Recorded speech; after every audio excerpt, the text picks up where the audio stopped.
To the old lady who's next to disappear. Those were the words my daughter-in-law chose for a birthday toast at my grandson's 10th birthday lunch, and for a few seconds, nobody at the table seemed to know whether they were supposed to laugh or look away. I simply smiled. Looking back now, that smile was probably the biggest mistake Rebecca ever made, because she thought it meant I hadn't understood what she was really saying. I'm Margaret Whitmore. I'm 72 years old, a widow, a mother, and a grandmother. Until that afternoon, I believed that no matter how distant my family had become, there were still lines they would never cross. Ethan's birthday lunch was being held at a popular family restaurant about 15 minutes from my house. The private room had colorful balloons tied to every chair, a long table covered with bright decorations, and a giant chocolate cake waiting near the window. I arrived early, carrying a wrapped gift I had spent weeks choosing. Ethan loved science kits, and I'd found one with a small telescope and a beginner's guide to the night sky. The kind of gift a grandmother picks when she actually pays attention to what her grandson loves. When Ethan ran over and hugged me, I felt something warm settle in my chest. For a moment, everything seemed normal. Rebecca was busy greeting guests with her usual polished smile. My son Daniel stood beside her, helping the waiter arrange drinks. Family members filled the room. Cousins laughed. Cameras flashed. Children chased each other around the tables. If you had walked in during those first 20 minutes, you would have seen a happy American family celebrating a child's birthday. You never would have guessed what was waiting for me. Throughout lunch, I noticed small things.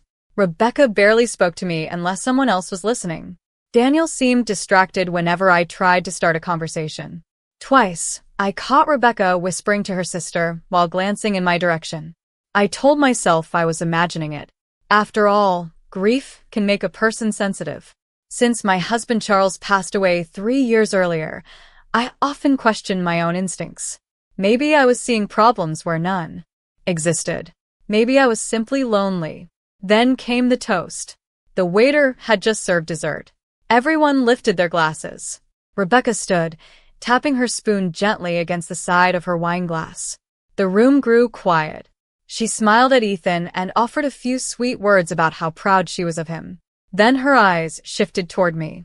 And, she said lightly, raising her glass, a special toast to the old lady who's next to disappear. A few people laughed nervously. Someone coughed. One of Daniel's cousins stared down at his plate. Ethan looked confused. My fingers tightened around my water glass. Not enough for anyone to notice. Just enough for me to feel it. Rebecca smiled as if she had made a harmless joke. Daniel chuckled under his breath. That hurt more than her words. I looked directly at my son, waiting for him to say something. Anything. Instead, he avoided my eyes and took a sip of his drink. The room slowly returned to conversation. Forks scraped against plates. Chairs shifted. The moment passed for everyone else. But not for me. Because something about Rebecca's expression stayed with me. It wasn't the look of someone telling a bad joke. It was the look of someone revealing a secret she believed nobody else understood.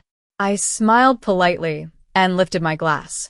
If she wanted to believe I was harmless, I would let her. If she wanted to think I hadn't noticed the message hidden inside that toast, I would let her believe that too. But as I sat there listening to the birthday celebration continue around me, a cold certainty settled into my heart. Rebecca wasn't joking about me disappearing. And for the first time, I realized there might be a reason she wanted me gone. When I finally returned home that afternoon, I carried Ethan's empty gift bag into the kitchen and set it on the counter beside the coffee maker. The house was quiet in the way only a widow's house can be. No television in the living room. No footsteps upstairs. No familiar voice asking how the day had gone. 3 years had passed since Charles died, but some evenings still felt unfinished without him. I poured myself a cup of coffee, even though it was nearly 5 o'clock, and sat by the window, overlooking the backyard. The maple tree Charles planted 20 years earlier had grown tall enough to shade half the lawn. He used to joke that the tree would outlive both of us. Back then, I would tell him not to be dramatic. Now I found myself staring at its branches and wishing I could hear one of those jokes again. Rebecca's words kept replaying in my mind. Not loudly, not dramatically. Just over and over, like a song stuck in the background. I tried to convince myself that perhaps I was reading too much into it. Maybe it had been an awkward attempt at humor.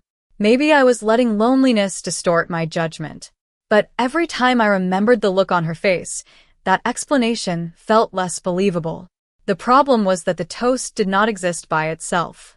It fit into something larger, something I had been ignoring for a long time.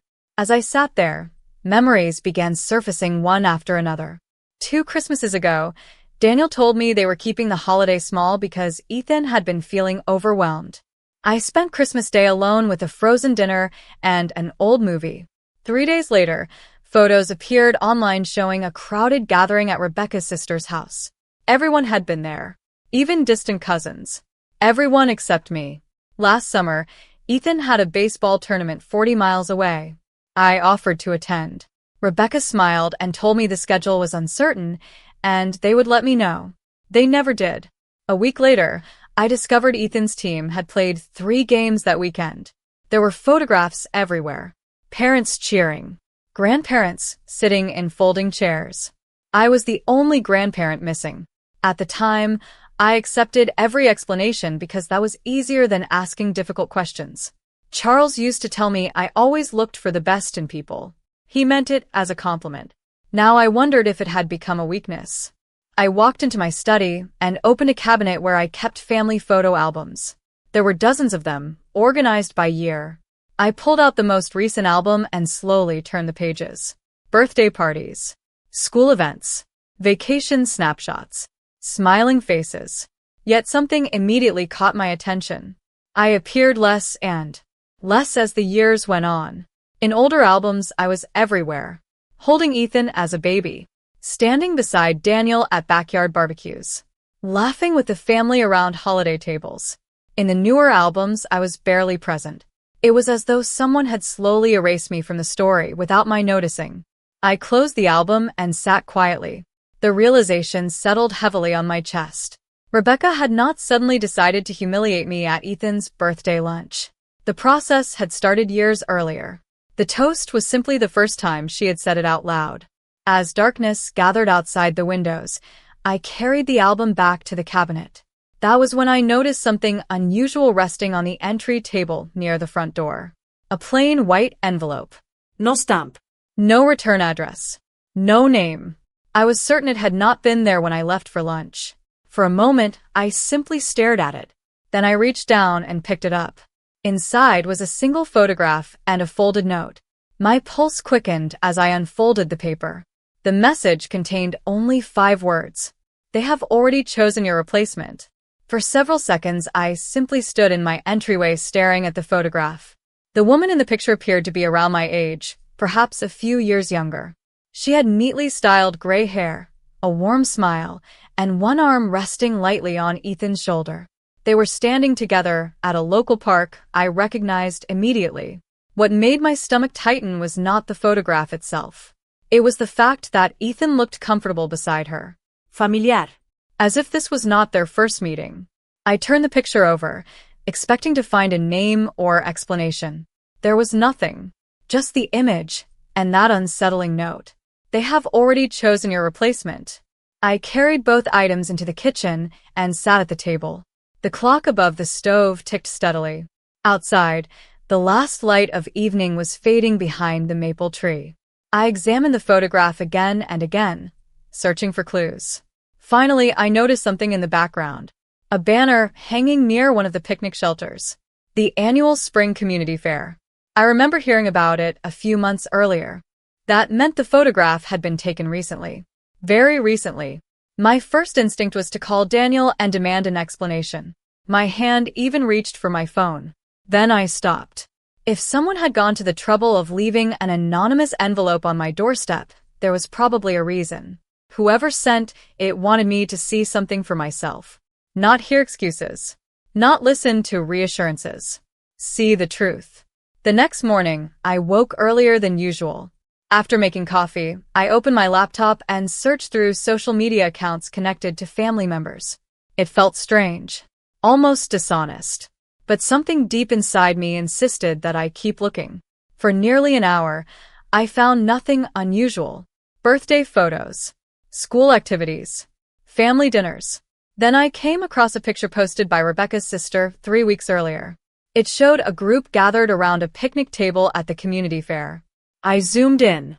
There, standing near Ethan, was the same woman from the photograph. My pulse quickened. The caption mentioned several names, but one stood out immediately. Rose.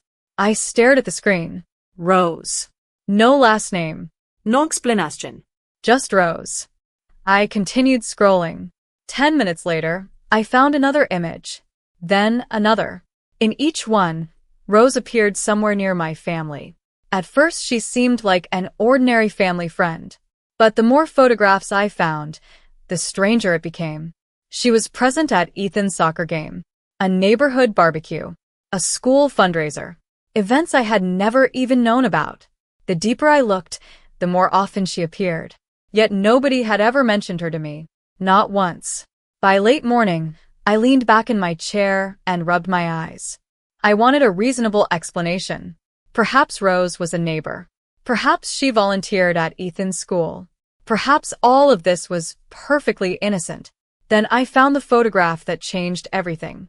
It had been posted by a parent from Ethan's class.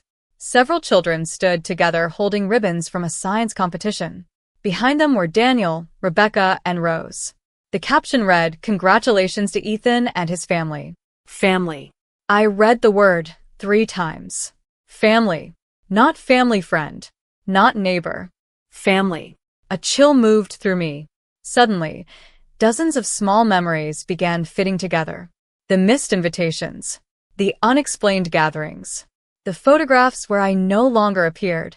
It was as though someone had been slowly creating space for another person while quietly removing me from the picture. I closed the laptop and sat motionless. The house felt unnaturally quiet. Then my phone rang. The caller identification displayed a name I had not seen in nearly a year.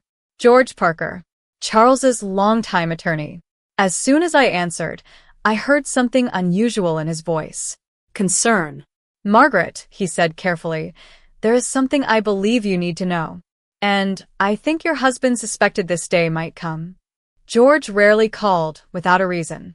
During the years Charles was alive, the two men spoke often. After my husband's passing, our contact became occasional. A holiday card, a brief check-in, a question about paperwork. Nothing urgent. That was why the tension in his voice immediately caught my attention. I sat down at the kitchen table and listened. "Margaret," he said, "before we continue, I need to ask you something. Has anyone approached you recently about selling your home, transferring property, or making changes to your estate planning?" I looked toward the window. The maple tree swayed gently in the afternoon breeze. No, irraplia. Why would you ask that? There was a pause, long enough to make me uneasy. Because Charles left instructions that were not meant to be opened unless certain circumstances appeared. My grip tightened around the phone. What kind of circumstances? Another pause. Evidence that someone was attempting to isolate you from family decisions or pressure you regarding your assets. For several seconds, I could not speak. My eyes drifted toward the framed photograph sitting on the bookshelf across the room. Charles was smiling in that picture. It had been taken during a summer vacation on the Oregon coast nearly 10 years earlier. He looked relaxed and confident, the way he always did when he believed everything was under control. What exactly did Charles leave behind? I finally asked. "A private letter," George said, "and supporting documents. He asked me to safeguard them." The room suddenly felt smaller. Why would he think something like this might happen? George exhaled slowly. Because he noticed things during the final year of his life that concerned him. I closed my eyes. Memories surfaced immediately. Charles sitting quietly at family dinners, watching more than speaking, listening carefully whenever Rebecca talked. At the time, I assumed he was tired from his health challenges. Now I wondered if he had been paying attention to something I missed. "He never told me," I whispered. "He hoped he was wrong," George replied. "He did not want to burden you with suspicions unless there was a genuine reason." My heart ached hearing that. It sounded exactly like Charles. Protective, careful, always carrying worries himself rather than placing them on someone else. George suggested we meet the following afternoon at his office. After ending the call, I remained seated for a long time. The anonymous photograph lay beside my laptop. Rose smiled from the image as though she belonged there, as though she had always been part of my family story. For the first time, I studied her face without resentment. She looked kind, comfortable, unaware. Whatever was happening, I was no longer convinced she was the architect behind it. Someone else was arranging the pieces. Someone else was benefiting. The following morning, I decided to take a drive. I needed fresh air and time to think. Around 11 o'clock, I stopped at a small cafe near downtown. As I carried my coffee toward a corner table, a familiar voice reached my ears. Rebecca. Instinctively, I slowed. She was seated across from another woman near the back of the cafe. I could only see part of their conversation. They were speaking quietly. I had no intention of eavesdropping, but then I heard Ethan's name. I froze. Rebecca leaned forward and smiled.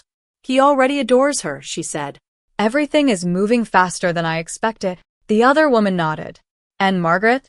Rebecca gave a short laugh. She barely notices anything. My stomach tightened. I turned away before they could see me, coffee forgotten in my hand. Every instinct told me to walk over and confront her. Instead, I left. By the time I reached my car, my pulse was racing. Not because I finally had answers, because I was beginning to realize how many questions still remained. And somewhere inside George's office, waiting in a sealed file Charles had prepared years ago, I suspected the truth was about to become much harder to ignore. The next afternoon, I arrived at George Parker's office 15 minutes early. His building sat on a quiet street lined with brick storefronts and mature oak trees. Charles and I had visited that office dozens of times over the years. Walking through those familiar doors felt strangely comforting. George greeted me personally and led me into a private conference room. A thick folder rested on the polished table between us. I immediately recognized Charles's handwriting on the label. My chest tightened. George waited until we were seated before speaking. Your husband prepared this nearly 18 months before he passed away, he said quietly. He instructed me to keep it sealed unless certain patterns emerged. I stared at the folder. Even after 3 years, seeing Charles's handwriting still affected me. It felt like hearing his voice from another room. George carefully opened the file and removed several documents. On top was a letter addressed to me. The date in the corner stopped me cold. Charles had written it during the final year of his life. My hands trembled slightly as I unfolded the pages. The first lines were enough to bring tears to my eyes. Charles apologized for leaving me with responsibilities he knew I never wanted. Then his tone changed. He explained that over the previous year he had become increasingly concerned about certain conversations happening around the family. Nothing dramatic. Nothing obvious. Just a growing pattern. Requests for financial information. Questions about property values. Discussions about future inheritance. He wrote that Rebecca seemed unusually interested in decisions that should have remained private. More importantly, he noticed Daniel gradually adopting opinions that did not sound like his own. I looked up from the letter. George Nodded slowly. There is more. He slid another document across the table. This one contained notes Charles had made after several family gatherings. Dates. Observations. Specific comments. One entry caught my attention immediately.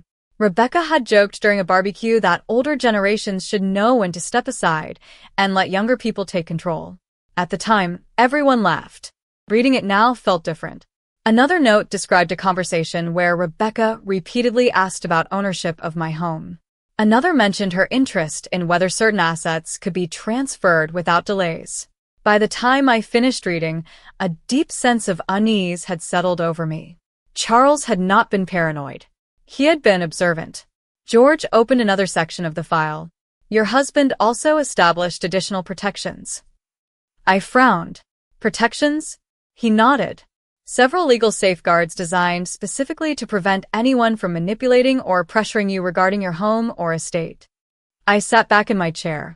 Suddenly, the anonymous photograph, the strange note, and Rebecca's behavior seemed connected in ways I still did not fully understand. Then George handed me one final document. This may interest you most. It was a report prepared by a private investigator Charles had hired shortly before his death. My eyes widened. Charles had never mentioned hiring an investigator. The report contained background information, observations, and summaries. Most of it appeared routine. Then I reached a section discussing frequent meetings between Rebecca and a local consultant who specialized in senior living transitions. My pulse quickened. Senior living transitions. The phrase felt harmless on the surface. Yet paired with everything else, it carried a different weight. George folded his hands. Margaret, I do not believe your husband expected immediate danger. What concerned him was the possibility of gradual influence, isolation, pressure, the kind of situation where a person slowly loses control without realizing it. For several moments, neither of us spoke. Then George looked directly at me. There is one more thing. Last week, someone contacted my office, asking questions about whether your home was still protected under Charles's trust. My stomach dropped. Who? George hesitated. The inquiry came through a third party, but the timing is difficult to ignore. As I stared at the documents spread across the table, one realization became impossible to escape. Whatever plan was unfolding around me had not started recently. It had been quietly developing for years. When I returned home from George's office, I carried copies of the documents into my study and locked them inside the bottom drawer of my desk. Then I sat quietly and thought about everything I had learned. 3 days earlier, I had believed I was dealing with a few rude comments and an uncomfortable family dynamic. Now I understood that something much larger was unfolding around me. Yet the strangest part was how calm I felt. Perhaps it was because Charles had anticipated this possibility years ago. Knowing he had seen the warning signs made me trust my own instincts again. That evening, Daniel called. His voice sounded unusually cheerful. He asked how I was doing and whether I wanted to come over for dinner later that week. The invitation surprised me. Family dinners had become increasingly rare. That sounds nice, I replied carefully. What is the occasion? There was a brief pause. No cachin. Rebecca just thought it would be good for everyone to spend time together. I almost laughed. Rebecca had not suddenly become sentimental, but I accepted the invitation anyway.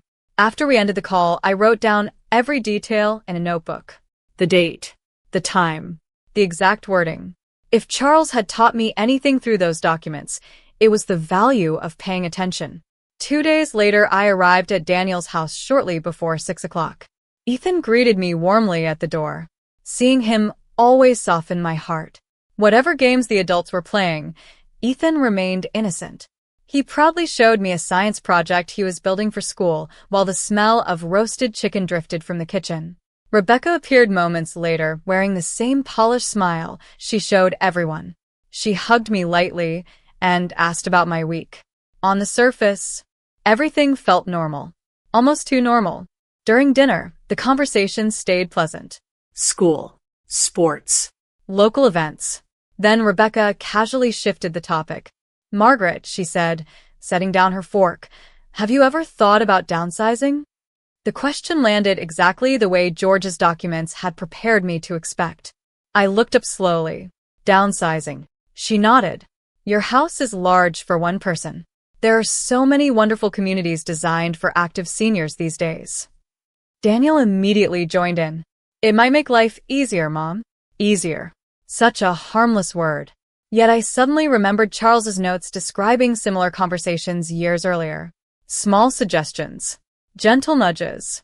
Ideas presented as concern. I smiled and took a sip of water. I like my house, I said. Rebecca tilted her head sympathetically. Of course. But eventually everyone has to think about the future. The future. Another carefully chosen phrase. Across the table, Ethan continued eating without paying attention. My heart ached for him. He had no idea what was being discussed around him. The conversation moved on, but I noticed something important. Rebecca seemed disappointed by how easily I dismissed the suggestion, as if she had expected more resistance, or perhaps more agreement. Later that evening, while helping clear dishes, I overheard a fragment of conversation from the adjoining room. Rebecca thought I was outside on the patio. We need to move faster, she whispered. Daniel responded too quietly for me to hear. She is becoming more cautious than I expected, Rebecca said. I stood perfectly still. My pulse remained steady, but my certainty grew stronger. Whatever plan existed, they were worried. And worried people made mistakes. As I drove home beneath the glow of streetlights, I thought about the anonymous photograph, the mysterious note, and the documents Charles had left behind. For the first time, I realized something important. I was no longer trying to discover whether there was a plan. I was trying to learn how far it had already progressed. Over the next 2 weeks, I stopped looking for dramatic revelations and started paying attention to ordinary details. Charles had always believed that people revealed themselves through patterns, not grand mistakes. The more carefully I watched, the more those patterns appeared. Rebecca called more often than usual. She asked questions that sounded innocent on the surface. Had I considered hiring help for yard work? Was I keeping up with home maintenance? Did I still feel comfortable managing a property of that size alone? Every conversation drifted toward the same destination. My age, my house, my future. I answered politely and wrote everything down afterward. Meanwhile, George continued reviewing records connected to the trust Charles had established. Several times he called with updates. None of them were explosive. Yet each one added another piece to the puzzle. Someone had requested information about senior housing options near my neighborhood. Someone had inquired about transferring utility accounts. Someone had asked whether certain trust protections could be challenged if a homeowner became unable to manage personal affairs. The requests had come through different channels, but the timing was impossible to ignore. One Saturday morning, I attended Ethan's soccer game. The field sat beside an elementary school about 20 minutes from my house. Parents lined the sidelines in folding chairs while children raced across the grass beneath a bright blue sky. I arrived early and found a seat near the center. A few minutes later, I saw Rose. She was standing with Daniel and Rebecca near the concession stand. Nobody looked surprised by her presence. In fact, several parents greeted her warmly. What caught my attention was Ethan's reaction. He ran over and hugged her before the game started. The gesture was natural, comfortable, Familiar. My heart sank, not because Ethan had done anything wrong, because someone had clearly been creating a place for Rose in his life for a long time. During halftime, I walked toward the snack area and finally found myself standing only a few feet away from her. Up close, she seemed pleasant and completely unaware of the storm gathering around her. She smiled kindly. "You must be Margaret," she said. "I have heard so much about you." The sentence struck me harder than I expected. Heard so much about you. Not heard from you. Not met you. Heard about you.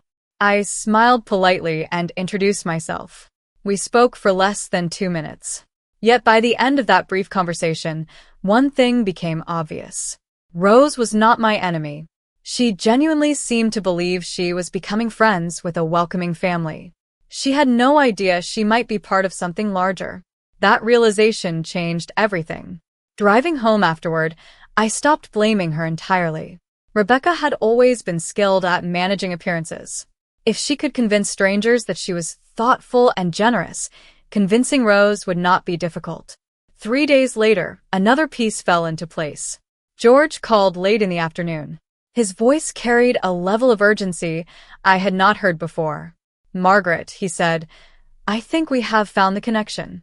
He explained that one of the consultants linked to the earlier inquiries had a professional relationship with a company specializing in elder transition planning. The service itself was legitimate. However, several documents referenced preliminary evaluations that were typically used when families wanted to establish that an older relative needed assistance managing personal affairs. My grip tightened around the phone. "Were those evaluations requested for me?" George paused. "Not officially, but your name appears in correspondence connected to the inquiry." For a moment, the room seemed perfectly still. Then another memory surfaced. Rebecca's toast. The anonymous photograph. The conversations about my future. The pressure to downsize. The increasing urgency. Suddenly, every piece pointed in the same direction. Someone was not merely planning for my future. Someone was actively trying to redesign it without my knowledge. The following week, I made a decision that surprised even me. Instead of confronting anyone, I invited the entire family to my house for Sunday dinner. Rebecca accepted almost immediately. Daniel sounded relieved. Ethan was excited. Even Rose was included in the invitation through Rebecca. That detail alone told me everything I needed to know. By now, Rose was no longer being treated as an occasional family friend. She was becoming part of their circle, part of their plan. The morning of the dinner, I woke before sunrise. The house felt different. Not because anything had changed physically, but because for the first time in months, I no longer felt confused. Every question that had haunted me now pointed toward the same answer. Charles had seen the danger years earlier. George had confirmed the legal maneuvering. The anonymous envelope had exposed the emotional side of the scheme. All that remained was understanding exactly how far Rebecca and Daniel were willing to go. Throughout the day, I prepared the meal myself. Potruast. Mashed potatoes, fresh rolls, apple pie, the same menu Charles always loved. By 5 o'clock, the dining room looked exactly as it had during happier years. Family photographs lined the shelves. Candles glowed softly on the table. Nothing about the room suggested what was about to happen. Guests arrived shortly after 6. Ethan rushed inside first, carrying a school project he wanted to show me. Daniel followed with a bottle of wine. Rebecca entered wearing a confident smile. Rose arrived last. She handed me a small bouquet of flowers and thanked me warmly for including her. Looking into her eyes, I became more certain than ever that she had been manipulated just as thoroughly as everyone else. Dinner began pleasantly. Stories were shared. Laughter drifted across the table. Anyone watching from outside would have seen a perfectly normal family gathering. Yet underneath every conversation, tension moved quietly through the room. Rebecca seemed unusually cheerful. Daniel kept glancing toward her as if waiting for something. Halfway through the meal, Rebecca finally introduced the subject herself. "Margaret," she said gently, "Daniel and I have been talking. We care about you very much. We just want to make sure you are protected as you get older." There it was, the opening they had been working toward. I smiled. Protected from what? Daniel cleared his throat. "Nobody is saying anything is wrong, Mom. We just think planning ahead is responsible." Planning ahead. Another familiar phrase. Rebecca reached into her purse and placed a folder beside her plate. My eyes moved from the folder to her face. She smiled patiently. "These are simply preliminary documents. Information packets. Nothing binding." George had warned me this moment might come. The folder likely contained recommendations, evaluations, and pathways toward transferring decision-making authority. Not today. Not immediately. Just enough to begin creating a record. A narrative. A future they controlled. Instead of reacting, I nodded thoughtfully. Rebecca looked surprised. Daniel visibly relaxed. They had expected resistance.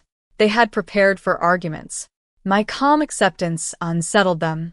"Actually," I said quietly, "before we discuss paperwork, there is something I would like to share."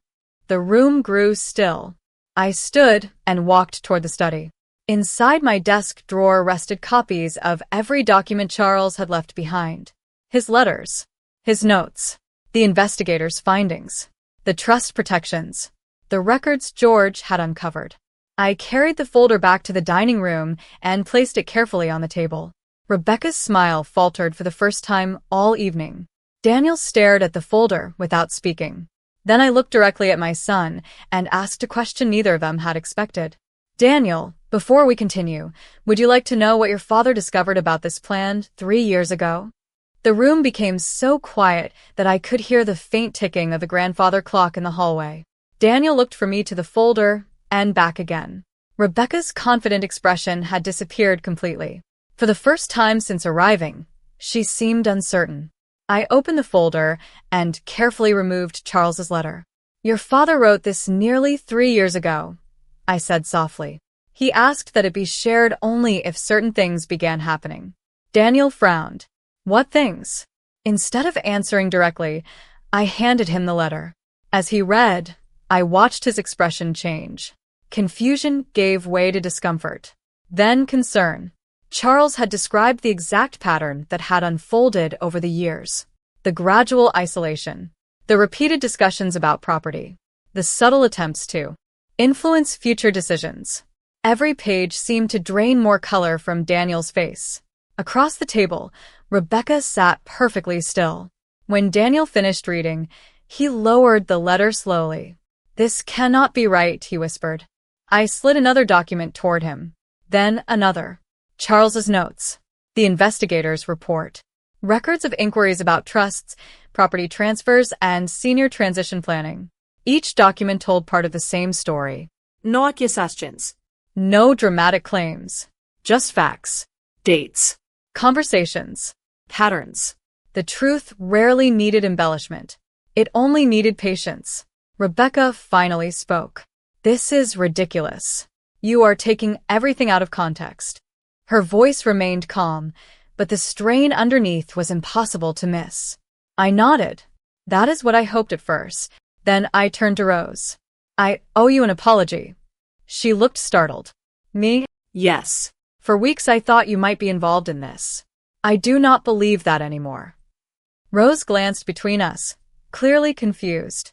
I handed her the anonymous photograph. Then I explained everything. The envelope, the note, the discovery of her growing presence in family events. As she listened, her expression shifted from confusion to shock. "Rebecca told me you preferred being left alone," she said quietly. "She said large gatherings exhausted you. She told me she was helping keep family connections strong because you were withdrawing." Daniel stared at his wife. "You told people that?" Rebecca opened her mouth but did not answer immediately. That silence spoke louder than any explanation. For the next hour, every assumption began unraveling. Rose described conversations she had believed were harmless. Daniel admitted that many of his recent concerns about my future had originated with Rebecca. George's documents confirmed how those concerns had gradually been turned into plans. Not plans to help me. Plans to manage me. Plans to move me. Plans to make decisions on my behalf before I had ever requested assistance. The most painful realization was not Rebecca's behavior. It was seeing how easily Daniel had followed her lead. Yet even then, I saw genuine regret in his eyes. He had been careless. Weak. Influenced. But for the first time in years, he was finally looking at the situation honestly. Rebecca eventually stood from the table. "I was only trying to do what was best for everyone," she said. Nobody responded. Not because we were angry, because the statement no longer carried any weight. The evidence spoke for itself. A few weeks later, George finalized additional protections around the trust. The house remained exactly where Charles intended it to remain. Under my control. Under my decisions. Daniel spent months rebuilding the trust he had damaged. It was not quick. It was not easy. But effort matters when it is sincere. As for Rose, she remained in Ethan's life as a family friend. Once the truth emerged, there was no reason for her to disappear. She had never been the replacement. She had simply been another person caught inside someone else's design. Rebecca eventually found herself increasingly isolated from the very relationships she had tried so hard to control. Not because anyone forced her away, because trust, once broken repeatedly, becomes difficult to recover. One afternoon nearly a year later, Ethan and I sat beneath the maple tree Charles planted decades ago. The branches stretched high above us, casting cool shadows across the lawn. Ethan looked up from his science book and smiled. "Grandma, I am glad you are still here." I smiled back. "So am I." And as I watched the sunlight move through the leaves, I thought about that toast from long ago. The one meant to make me feel small. The one meant to suggest I would soon disappear. In the end, I did not disappear at all. The only thing that vanished was the illusion that I could not see what was happening right in front of me.